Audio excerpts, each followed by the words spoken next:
Let's talk about billions. Let's talk about past and future billions. We know that about 106 billion people have ever lived, and we know that most of them are dead. And we also know that most of them live or lived in Asia, and we also know that most of them were or are very poor, did not live for very long. Let's talk about billions. Let's talk about the $195,000 billion of wealth in the world today. We know that most of that wealth was made after the year 1800, and we know that most of it is currently owned by people we might call Westerners, Europeans, North Americans, Australasians. 19% of the world's population today, Westerners, own 2/3 of its wealth. Economic historians call this the Great Divergence. And this slide here is the best simplification of the Great Divergence story I can offer you. It's basically two ratios of per capita GDP, per capita gross domestic product. So average income. One, the red line, is the ratio of British to Indian per capita income, and the other, the blue line, is the ratio of American to Chinese. And this chart goes back to 1500. And you can see here that there's an exponential great divergence. They start off pretty close together. In fact, in 1500, the average Chinese was richer than the average North American. When you get to the 1970s, which is where this chart ends, the average Briton is more than 10 times richer than the average Indian. And that's allowing for differences in the cost of living. It's based on purchasing power parity. The average American is nearly 20 times richer than the average Chinese by the 1970s. So why? This wasn't just an economic story.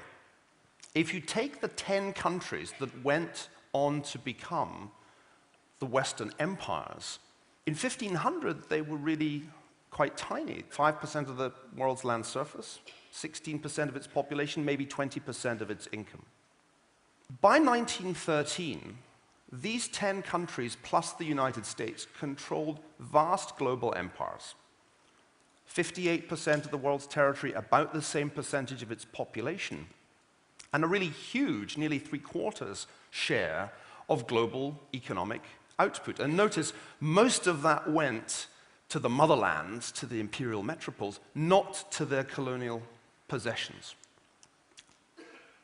Now, you can't just blame this on imperialism, though many people have tried to do so, for two reasons. One, empire was the least original thing that the West did after 1500. Everybody did empire. They beat pre-existing Oriental empires, like the Mughals and the Ottomans. So it really doesn't look like empire is a great explanation for the Great Divergence. In any case, as you may remember, the Great Divergence reaches its zenith in the 1970s, some considerable time after decolonization. This is not a new question. Samuel Johnson, the great lexicographer, posed it through his character Rasselas in his novel Rasselas, A Prince of Abyssinia, published in 1759. By what means are the Europeans thus powerful, or why, since they can so easily visit Asia and Africa for trade or conquest, cannot the Asiatics and Africans invade their coasts, plant colonies in their ports, and give laws to their natural princes? The same wind that carries them back would bring us thither. That's a great question. And you know what? It was also being asked at roughly the same time by the Westerners, by the people in the rest of the world, like Ibrahim Mutafarrika, an Ottoman official, the man who introduced printing very belatedly to the Ottoman Empire, who said in a book published in 1731, "Why do Christian nations which were so weak in the past compared with Muslim nations begin to dominate so many lands in modern times and even defeat the once victorious Ottoman armies?" Unlike Rasselas, Mutafarrika had an answer to that question, which was correct. He said it was because they have laws and rules invented by reason. It's not geography. You may think we can explain the Great Divergence in terms of geography. We know that's wrong because we conducted two great natural experiments in the 20th century to see if geography mattered more than institutions. We took all the Germans, we divided them roughly in two, and we gave the ones in the East communism. And you see the result. Within an incredibly short period of time, people living in the German Democratic Republic produced Trabants, the Trabi, one of the world's worst ever cars, while people in the West produced the Mercedes-Benz.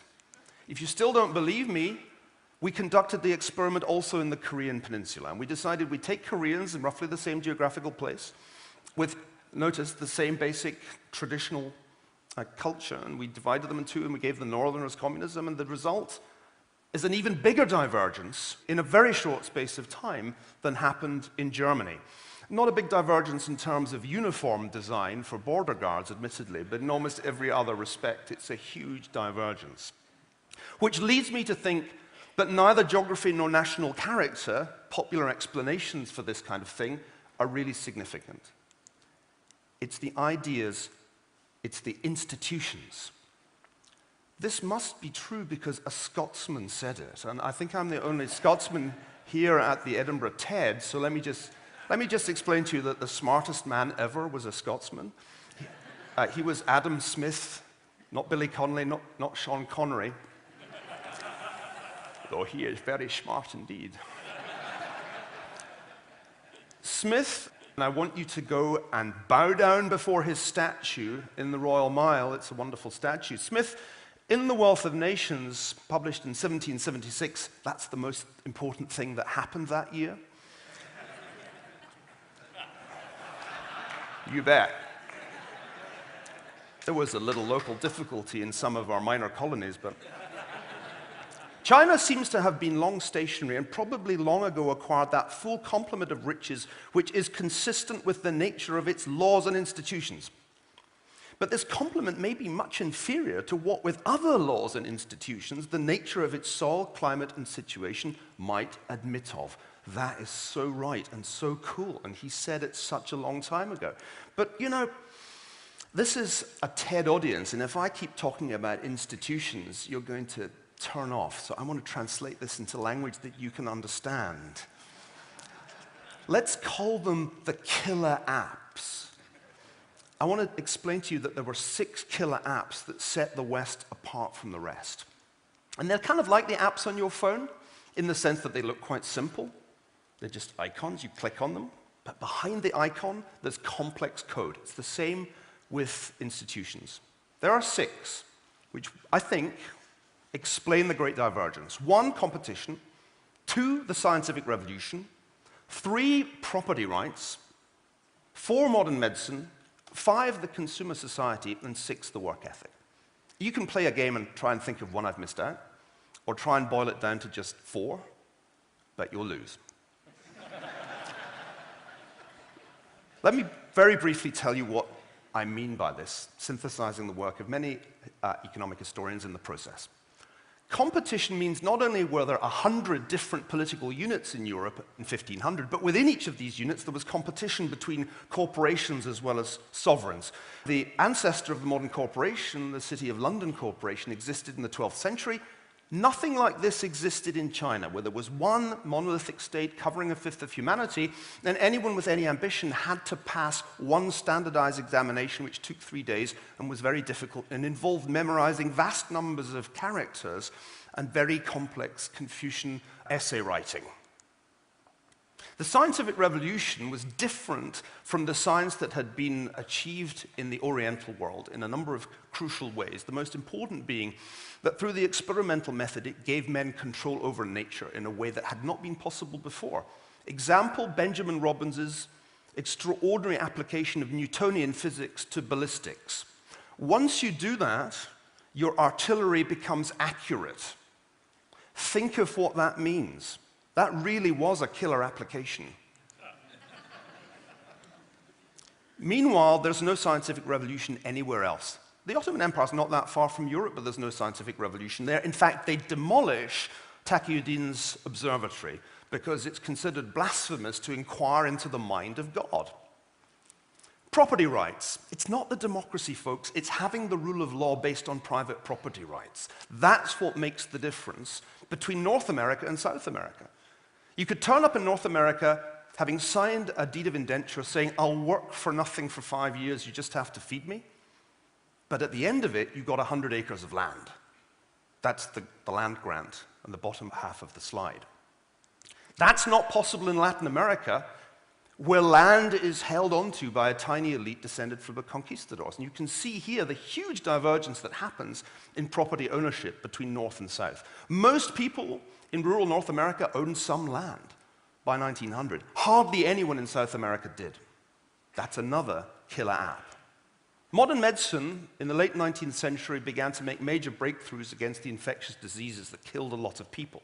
And this was another killer app, the very opposite of a killer, because it doubled and then more than doubled human life expectancy. It even did that in the European empires. Even in places like Senegal, beginning in the early 20th century, there were major breakthroughs in public health and life expectancy began to rise. It doesn't rise any faster after these countries become independent. The empires weren't all bad. The consumer society is what you need for the Industrial Revolution to have a point. You need people to want to wear tons of clothes. You've all bought an article of clothing in the last month, I guarantee it. That's the consumer society, and it propels economic growth more than even technological change itself. Japan was the first non-Western society to embrace it. The alternative, which was proposed by Mahatma Gandhi, was to institutionalize and make poverty permanent. Very few Indians today wish that India had gone down Mahatma Gandhi's road. Finally, the work ethic. Max Weber thought that was peculiarly Protestant. He was wrong. Any culture can get the work ethic if the institutions are there to create the incentive to work. We know this because today the work ethic is no longer a Protestant Western phenomenon. In fact, the West has lost its work ethic. Today, the average Korean works 1,000 hours more a year than the average German. 1,000. And this is part of a really extraordinary phenomenon, and that is the end of the Great Divergence. Who's got the work ethic now? Take a look at mathematical attainment by 15-year-olds. At the top of the International League table, according to the latest PISA study, is the Shanghai district of China. The gap between Shanghai and the United Kingdom and the United States is as big as the gap between the UK and the US and Albania and Tunisia. You probably assume that because the iPhone was designed in California but assembled in China, that the West still leads in terms of technological innovation. You're wrong. In terms of patents, there's no question that the East is ahead. Not only has Japan been ahead for some time, South Korea has gone into third place, and China is just about to overtake Germany. Why? Because the killer apps can be downloaded. It's open source. Any society can adopt these institutions, and when they do, they achieve what the West achieved after 1500, only faster. This is the great reconvergence, and it's the biggest story of your lifetime, because it's on your watch that this is happening. It's our generation that is witnessing the end of Western predominance. The average American used to be more than 20 times richer than the average Chinese. Now it's just 5 times, and soon it will be 2.5 times. So I want to end with 3 questions for the future billions. Just ahead of 2016, when the United States will lose its place as #1 economy to China. The first is, can you delete these apps? And are we in the process of doing so in the Western world? The second question is, does the sequencing of the download matter? And could Africa get that sequencing wrong? One obvious implication of modern economic history is that it's quite hard to transition to democracy before you've established secure private property rights. Warning, that may not work. And third, can China do without killer app number 3? That's the one that John Locke systematized when he said that freedom was rooted in private property rights and the protection of law. That's the basis for the Western model of representative government. And this picture shows the demolition of the Chinese artist Ai Weiwei's studio in Shanghai earlier this year. He's now free again, having been detained, as you know, for some time, but I don't think his studio has been rebuilt. Winston Churchill once defined civilization in a lecture he gave in the fateful year of 1938. And I think these words really nail it. It means a society based upon the opinion of civilians. It means that violence, the rule of warriors and despotic chiefs, the conditions of camps and warfare, of riot and tyranny, give place to parliaments where laws are made and independent courts of justice in which over long periods those laws are maintained. That is civilization, and in its soil grow continually freedom, comfort, and culture, what old Tedsters care about most. When civilization reigns in any country, a wider and less harassed life is afforded to the masses of the people. That's so true. I don't think the decline of Western civilization is inevitable, because I don't think history operates in this kind of life cycle model beautifully illustrated by Thomas Cole's Course of Empire Paintings. That's not the way history works. That's not the way the West rose, and I don't think it's the way the West will fall. The West may collapse very suddenly. Complex civilizations do that because they operate most of the time on the edge of chaos. That's one of the most profound insights to come out of the historical study of complex institutions like civilizations. No, we may hang on despite the huge burdens of debt that we've accumulated, despite the evidence that we've lost our work ethic and other parts of our historical mojo. But one thing is for sure, the great divergence is over, folks. Thanks very much.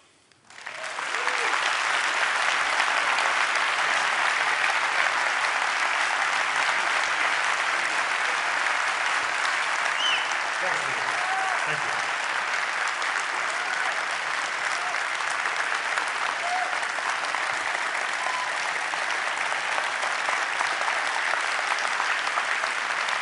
Neil, I'm just curious about your take on the other region of the world that's booming, which is Latin America. What's your views on what's your view on that? Well, I really am just talking about the rise of the East. I'm talking about the rise of the rest, and that includes South America. I once asked one of my colleagues at Harvard, "Hey, is South America part of the West?" He was an expert in Latin American history. He said, "I don't know, I'll have to think about that." That tells you something really important. I think if you look at what is happening in Brazil in particular, but also Chile, which was in many ways the one that led the way in transforming the institutions of economic life, there's a very bright future indeed. So my story is really as much about that convergence in the Americas as it's a convergence story in Eurasia. And there is this impression that North America and Europe are not really paying attention to these trends. Most of them, mostly we're worried about each other, right? The Americans think that the European model is going to crumble tomorrow. The Europeans think that the American budget is going to explode tomorrow, and that's all we seem to be caring about recently. I think the fiscal crisis that we see in the developed world right now on both sides of the Atlantic is essentially the same thing, taking different forms in terms of political culture. And it's a crisis that has its structural facet. You know, it's partly to do with demographics, but it's also, of course, to do with the massive financial crisis that followed excessive leverage, excessive borrowing in the private sector. That crisis, which which has been the focus of so much attention, including by me, I think is an epiphenomenon. The financial crisis is really a relatively small historical phenomenon, which has just accelerated this huge shift, which ends half a millennium of Western ascendancy. I think that's its real importance. Neil, thank you. Thank Neil you very Ferguson. much, Bruno. Thank you.